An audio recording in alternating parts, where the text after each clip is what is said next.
à tous. Aujourd'hui, on se retrouve pour non pas une série d'horreur, mais deux. Alors, la première, on l'a trouvée sur Reddit, et la deuxième, on l'a faite nous-mêmes, on l'a inventée nous-mêmes. Alors, j'espère que vous allez apprécier, et on commence sans plus attendre. Alors, cette histoire, on l'a trouvée sur Reddit, et la personne a souhaité rester anonyme. Je pense qu'on va l'appeler Julie, pour que ce soit plus immersif. Alors, tout commence dans la nuit du 9 mars 2023 au 10 mars 2023, où Julie se réveille en sursaut après avoir fait un cauchemar plutôt traumatisant et assez spécial. D'ailleurs, après s'être réveillée, elle a une sensation d'inconfort énorme. Dans ce cauchemar, elle était dans une pièce sans fenêtre où il y avait un lit, un seau, une échelle sur le mur. La pièce était très peu éclairée, il faisait froid et elle se sentait à moitié nue, accroupie dans un coin de la pièce. Elle était effrayée et en pleurs. Le sentiment qu'elle avait à ce moment-là était que la pièce se trouvait sous terre. Après ce cauchemar assez terrifiant qu'a fait Julie, elle raconte que il s'est rien passé le vendredi. Le lendemain, par contre, une deuxième chose étrange lui arriva. Un homme qu'elle ne connaissait pas lui demande en ami sur Messenger. Et oui, Messenger, c'est assez bizarre. Mais elle voit qu'il est ami avec des potes à ses parents. Donc elle leur envoie un message pour savoir s'ils connaissent cette personne. Pendant qu'elle écrivait, l'homme lui envoie un message pour lui dire qu'il l'avait croisé au parking du Super U d'un village pas loin de chez elle et qu'elle lui avait donné son numéro. Chose étrange, parce qu'elle ne va jamais au Super U et ne donne jamais un numéro à un inconnu. Donc elle lui répond gentiment qu'il a dû se tromper parce que elle ne va jamais au Super U et pourquoi, s'il assure que je lui ai donné mon numéro, il continue à m'envoyer des messages. Entre-temps, une amie des parents de Julie lui avait répondu en lui disant que oui, elle le connaissait, il travaille à la mairie du village de ses parents et il est un peu bizarre, mais pas méchant. Du coup, elle décide de renvoyer un message à l'homme étrange pour lui demander son âge. Il lui répond 53 ans et Julie dit qu'elle a 28 ans. Étrange. Elle se demande alors si cet homme n'est pas seul et ne cherche pas quelqu'un à qui parler. Donc elle continue à lui écrire pour être gentille. Quelques minutes après, le téléphone de Julie sonne et un homme répond à l'appareil. Il lui dit qu'il est gérant d'une entreprise qui aide les personnes âgées et qu'il était tombé sur son CV. Elle, qui cherche un emploi mieux payé pour subvenir aux besoins de ses 3 enfants, dit à l'homme que ça l'intéresse. Elle prévoit alors un entretien au bureau de l'agence, sauf que l'agence est une habitation et pas un local, car c'est un petit village. Elle prévoit de rencontrer l'homme qui lui propose un entretien d'embauche le lundi dans l'après-midi. En même temps, l'autre mec continue à l'harceler, le mec chelou qui l'a ajouté sur Messenger. Elle décide donc de lui dire que désolée, elle a des choses à faire et qu'elle doit mettre un terme à la discussion. Malgré quelques messages et une ou deux tentatives d'appel visio, wesh, le gars il est chelou hein. Il veut carrément l'appeler en visio hein. Le lendemain rebelote et le mec commence à être loup. Du style, es-tu célibataire? Que fais-tu dans la vie? Est-ce que t'as des enfants? Puis-je t'inviter? Elle lui répond gentiment qu'elle n'a pas à lui répondre. Il a 53 ans et elle 28. C'est pas des questions qu'un homme de son âge pose à une femme de 28 ans. Il ne lui répond pas après cela et elle se sent soulagée pendant quelques minutes. Après cela, son téléphone se met à sonner. C'est le patron de la veille, il appelle un dimanche pour lui demander si elle boit du café. Et elle n'a pas vraiment compris pourquoi le patron lui pose cette question, mais elle décide de ne pas en tenir compte et lui répond naturellement oui, qu'elle boit du café. Après cela, elle était plutôt tranquille le dimanche. Le lundi, pour son entretien, elle était surprise de voir qu'elle n'avait reçu aucun message du mec chelou. Elle avoue qu'elle était contente. Arrivée l'après-midi, elle prend la voiture pour se rendre à l'entretien. Déjà, il y a des maisons de village partout, donc de vieilles maisons, ce qui l'inquiète pas parce que c'est que les entreprises dans le village de ses parents se situent dans des maisons comme celle-ci, alors elle a l'habitude qu'une entreprise se situe dans une maison quoi. Arrivée devant la maison, qui se situe juste à côté de l'église du village, enfin collée à l'église plutôt, elle toque et un mec de l'âge de son père ouvre. Quand il la voit, il a un sourire assez bizarre. Elle a un sentiment de peur. Mais en fait, elle te dit, tu as besoin d'un nouvel emploi, il faut vraiment que tu subviennes à tes besoins, il faut vraiment que tu prennes cet emploi. Elle essaie de se convaincre. Donc l'homme la fait rentrer et elle a même pas le temps de regarder les alentours qu'elle entend le bruit de la porte derrière elle se fermer. Donc l'homme ferme la porte et il ferme à clé. Donc ça c'est un peu bizarre, il ferme à clé, c'est un peu étrange. Donc il s'installe dans la cuisine et de suite quand elle rentre, que c'est pas une entreprise mais bien une habitation. Elle trouve ça assez bizarre encore et quand elle regarde autour d'elle, elle remarque un nom et un prénom sur un courrier posé sur la table. Son sang se glace et elle se rend compte qu'elle est enfermée dans une maison avec un homme qui la harcèle depuis plusieurs jours, car il s'agit bien de l'homme de Messenger. Elle était terrifiée. Son cauchemar se repasse en boucle dans sa tête après ça. Elle remarque que elle est pas bien et comprend vite elle comprend les intentions que l'homme avait, car c'est pas vraiment une entreprise. C'est le mec qui l'a fait croire que c'était son entreprise pour amener Julie chez lui, et en fait c'est un peu une sorte de traquenard quoi. Il remarque qu'elle est pas bien, car de son sourire joyeux, on passe à un sourire diabolique. Il se met à se rapprocher de Julie et essaye de la toucher.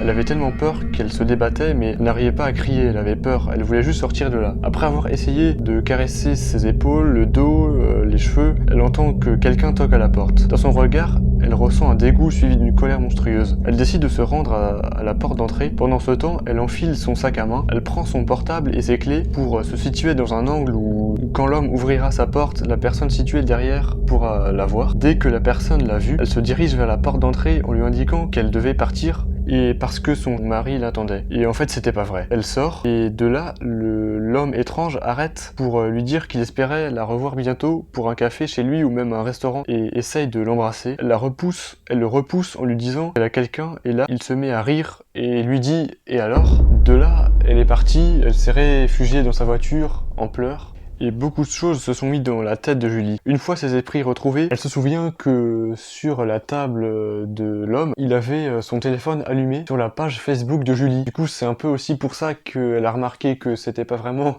un entrepreneur. Comme si l'homme avait fait une sorte de fixette sur Julie. C'est bizarre. Rassurez-vous, elle l'a bloqué. Heureusement, hein, j'aurais fait pareil perso. Et elle est allée voir les gendarmes, ils n'ont rien fait. Même si elle l'a bloqué, elle reçoit toujours des notifications d'appels de sa part. Et des messages, des invitations. En fait, elle se demande encore aujourd'hui qu'est-ce qui se serait passé si une personne n'avait pas toqué à la porte de l'homme pour qu'elle puisse s'échapper, que l'homme la laisse partir. Le rêve qu'elle a fait était-il prémonitoire? Aurait-dû-elle finir dans une cave ou un bunker? Elle a peur de sortir de chez elle car elle ne sait même pas si c'est véritablement un employeur et comment il a fait pour avoir son CV, car il l'avait. Ça veut dire qu'il a accès à ses coordonnées. Mais s'il l'a pas, comment a-t-il fait pour avoir son numéro? Comment l'a-t-il trouvé sur Messenger? Comment a-t-il fait?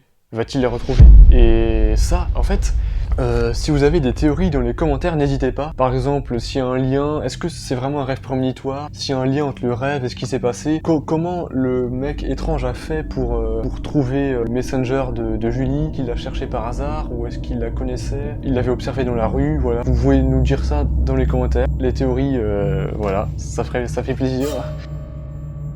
Alors tout commence le 13 juin 2023, quand Marc, un jeune adulte de 18 ans, va casser son miroir de salle de bain.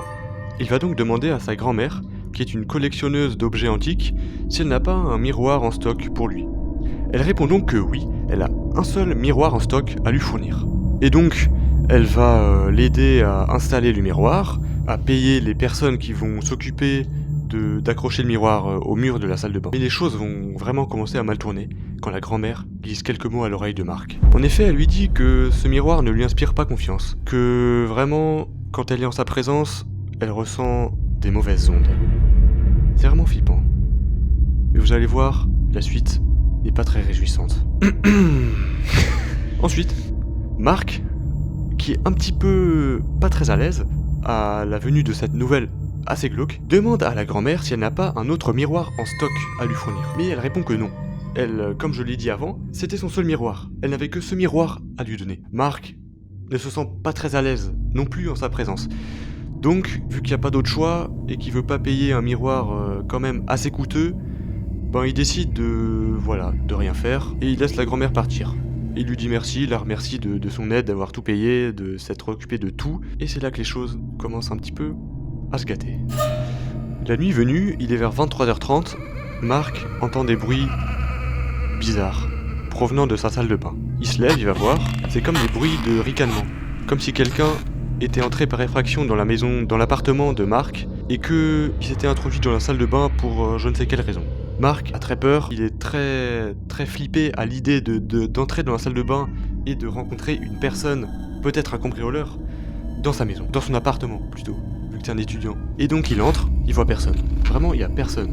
Il y a vraiment une ambiance glauque, il y a aucun bruit, c'est la nuit. Et par contre, c'est quand il voit son reflet dans le miroir qu'il commence vraiment à flipper.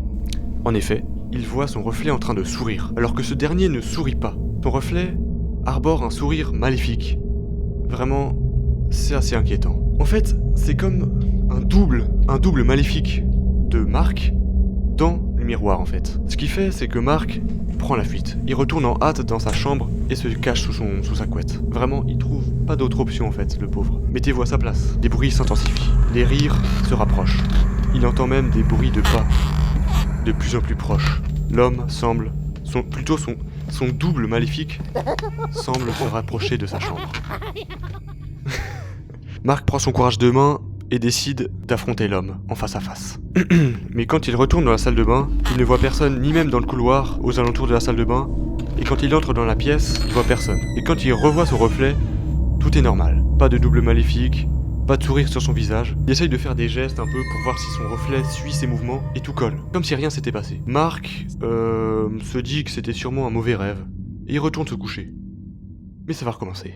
Aux alentours de 3h du matin, Mark entend à nouveau ces bruits de ricanement étranges en provenance de la salle de bain. Cette fois-ci, son sang se glace. Les rires se rapprochent à nouveau. Il entend des pas se rapprocher de sa pièce, comme à 23h. Cette fois, il se lève à nouveau pour affronter son double en face. Mais à nouveau, il ne voit rien. Personne dans le couloir, personne dans la salle de bain. Et quand il se voit dans la glace, tout est normal. Au petit matin, il prend son petit déj, vraiment il fait grand beau, pas comme maintenant. Il y a un beau soleil, il fait vraiment chaud. C'est l'été, hein, on le rappelle. Mais ça n'empêche pas Marcus de flipper encore par rapport aux événements de la veille. Il a quand même entendu des ricanements étranges vraiment qui provenaient de sa salle de bain. Cet après-midi-là, Marcus voit des amis, mais il décide de ne rien leur dire quant aux événements qui se sont déroulés chez lui, parce que il redoute que ces derniers ne le prennent pour un taré, quoi. Putain de merde. Et donc Marcus, en fait, il a pas pu prévenir sa mère ni sa grand-mère parce qu'elles étaient parties en voyage, en week-end, donc il se retrouve vraiment seul. Donc le soir venu, il est vers 23h, aux alentours de 23h, 23h30, et Mark réentend les mêmes bruits qu'il a entendus la veille. Il se lève en hâte, il va voir tout de suite dans la salle de bain, il y a de nouveau personne. Mais quand il regarde son reflet, il y a personne. Il y a rien. Le vide. Il se regarde dans la glace, il ne voit pas son reflet, il est terrifié. Et donc il retourne se coucher, il se dit que c'est sûrement un mauvais rêve, enfin il espère que c'est un mauvais rêve, il essaye de se rassurer, il essaye de se convaincre que c'est un mauvais rêve. Et ce qu'il redoute, c'est que s'il y a un double maléfique dans le miroir, peut-être que ce dernier s'est échappé, et donc se promène dans la maison, en liberté. Ses soupçons se confirment aux alentours de 2h30 du matin, quand il entend des bruits de pas se rapprocher de sa porte de chambre. Il balaye la pièce du regard et voit une silhouette dans l'entrebâilleur de la porte. La silhouette se rapproche et arrive un moment où elle est juste en face de lui, au pied du lit, à le fixer avec le même sourire machiavélique que la veille. Mark est vraiment plus que terrorisé. Il regarde cet homme le fixer comme ça, sans rien faire. Moi je sais plus si c'était Mark ou Marcus, mais en tout cas, il regarde cette silhouette comme ça, il le mater vraiment. En fait, il essaie de bouger, mais il est paralysé par la peur. Il se réveille. C'est le petit matin, il est 9h. Il balaye la pièce d'un nouveau du regard, il y a un grand soleil, il fait beau, et la silhouette a disparu. Mark est soulagé, c'était qu'un mauvais rêve. Si c'était lui, vraiment, là, waouh, je serais vraiment en sueur, quoi. Il va voir son reflet dans le miroir de la salle de bain, juste l'histoire de se rassurer, et il ne voit personne, à nouveau. C'est là que l'histoire s'arrête. Donc, j'espère que vous avez... je trouve plus mes mots. J'espère que vous avez kiffé. On se retrouve bientôt pour plein de nouvelles threads d'horreur et passez de bonnes fêtes, quoique les fêtes sont terminées, donc plutôt bonne année et bonne santé. On se retrouve bientôt, allez, ciao!